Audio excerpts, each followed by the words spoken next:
Hello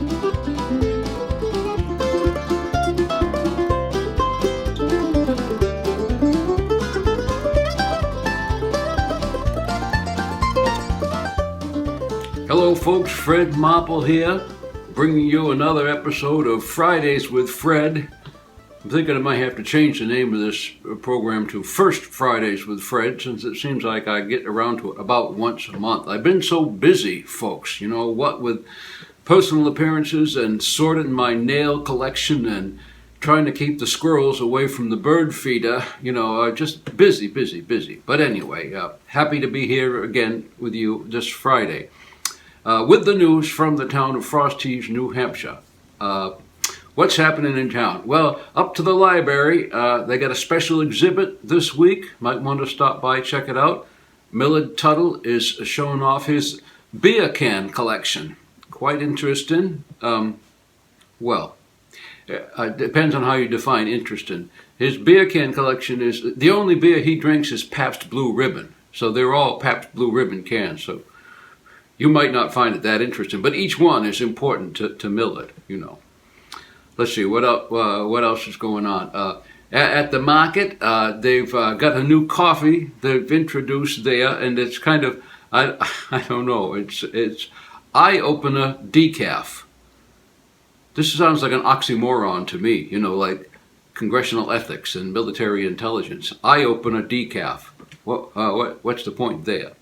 Speaking of coffee, I guess I raised quite a kerfluffle when I asked online if people would use this, would hesitate to use this coffee that I found, which had an expiration date about 5 years ago, and I just asked if a Yankee question: would you use this?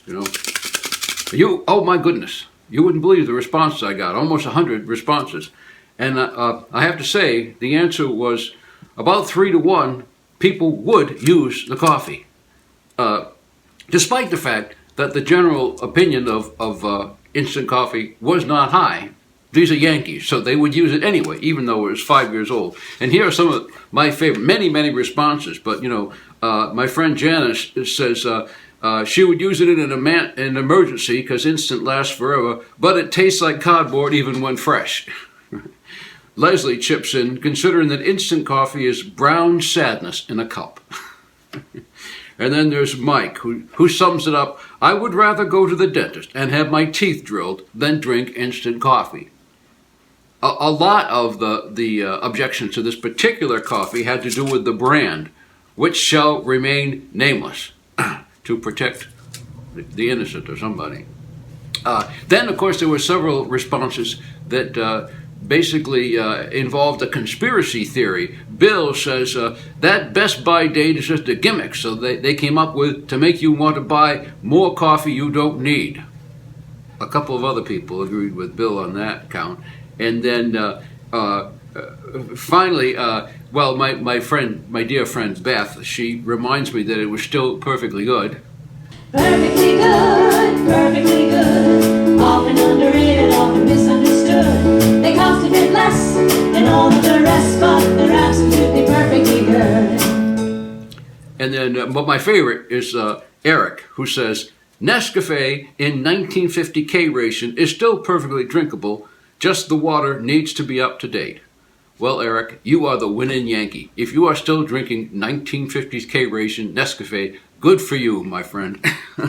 Well, let's see. What else is going on in town? Mother's Day is coming up pretty soon, and just an idea for you men out there. Back in the day, people used to take their baby booties and bronze them, as a keepsake. And when I was growing up, we didn't have a lot of money, and there was not enough money to bronze my baby booties. Later on, come Mother's Day, I thought, my mother would appreciate that, even as late as it was, So a special thing I did, I went out and I had my boots bronzed for her. And I got to tell you, she was just some tickled when she got these. I mean, So, gentlemen, you might want to think about that. You know, have your boots bronzed for Mother on Mother's Day. I'm sure she'll be just as pleased as my mother was. Let's see what else. Coming up this weekend, May 4th, I'll be doing a show in Hancock, New Hampshire, 7 p.m. Pretty excited to be invited to a major metropolitan area like Hancock, which has more than one stop sign. So this is the big city for me, folks. So Saturday night, May 4th, in Hancock, New Hampshire, at the Vestry, 7 o'clock. You can get tickets at fredmarple.com. Well, now, let's do the police log. As we always do, folks, these are actual items from the local paper, unexpurgated, unedited by yours truly. What do we got here? Suspicious person. At 9:10 a.m., police responded to a report of a suspicious motor vehicle on Turnpike Road. The vehicle belonged to a neighbor. And the person says, "I don't care. I was always suspicious of that neighbor anyway." Here's another one. Animal complaint. At 6 p.m., officers checked for an owl on the yellow line near the plaza. It was gone on arrival. You wonder what the problem there was. Would it have been okay if the owl was not on the yellow? Was this a yellow line violation that the owl was committing? Anyway, it's fortunate for the owl that it skedaddled before the police arrived and gave him a ticket. How would you give an owl what would you do? I don't know. Let's see. Another actual item. Question. At 10:34 p.m., someone called the police to ask if they had any motor oil because his vehicle's motor oil was running low. Police said they did not have oil and directed him to Irving in Hillsborough. How about donuts? You got donuts?